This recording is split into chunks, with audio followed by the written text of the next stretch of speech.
एक कहानी जो सोच बदल दे। एक राजा ने अपने सैनिकों को सड़क के बीच में एक बड़ी चट्टान रखने के लिए कहा। चट्टान को बीच सड़क में रखवाकर राजा ने अपने सैनिकों से छुपकर उस चट्टान पर नज़र रखने के लिए कहा कि देखना उस चट्टान को रास्ते से कौन हटाता है। लोग उस जगह पर आते रहे और जाते रहे, लेकिन किसी ने भी उस चट्टान को रास्ते से हटाने की कोशिश नहीं की। उस चट्टान के पास से जो लोग गुजरने वालों में राजा के कुछ करीबी लोग और शहर के बड़े व्यापारी भी शामिल थे, और उनमें से कुछ लोग तो राजा को ही कोसने लगे कि क्या राजा इस चट्टान को भी रास्ते से नहीं हटवा सकता। लेकिन किसी ने भी उस चट्टान को रास्ते से हटाने का प्रयास नहीं किया। ऐसा काफ़ी दिनों तक चलता रहा। एक दिन एक किसान अपनी सब्जियों के साथ उधर से गुज़र रहा था। उसने चट्टान को रास्ते में पड़े देखा और सोचा कि सबको इस चट्टान की वजह से कितनी तकलीफ़ हो रही है।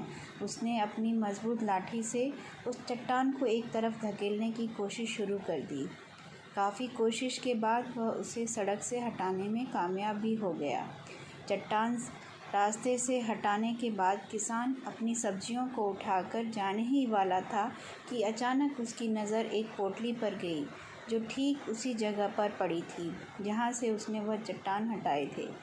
उसने उस पोटली को खोलकर देखा तो उसमें सोने के कई सिक्के थे, और उन सिक्कों के साथ राजा का एक संदेश भी था, जिसमें लिखा था कि ये सोने के सिक्के उनके लिए हैं जो इस चट्टान को रास्ते से हटाएगा। दोस्तों, बिल्कुल ठीक इसी तरह हम सबको लाइफ में भी कई परेशानियां आती हैं।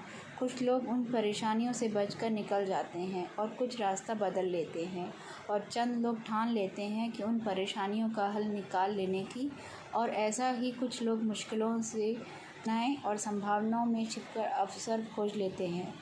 मजबूत इरादे और नेक दिल के साथ किए गए कोशिशों के परिणाम हमेशा ही अच्छे आते हैं।